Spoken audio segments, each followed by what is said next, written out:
Meni asablarim va sabrimni tamom qilgan shu babichkali brelokni yasaymiz. Eng oson deb bilgan yo'lni sizlarga o'rgataman. Rasmda ko'rsatilgandek leska o'rtasiga katta munchoq, ikki chetiga esa kichik razmerdagi munchoqlarni terib chiqdim.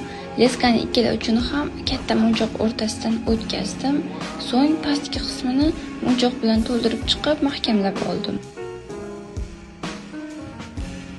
Ikkinchi babichkani yasash uchun xuddi tepadagi jarayon takrorlanadi, faqat bu yerda ingichkaroq leska va kichikroq munchoqdan foydalaning.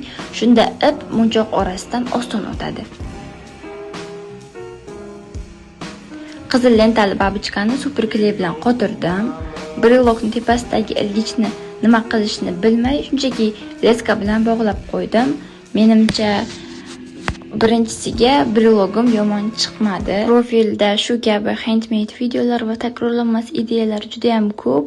Yangi videolarni o'tkazib yubormaslik uchun follow bosib qo'ying.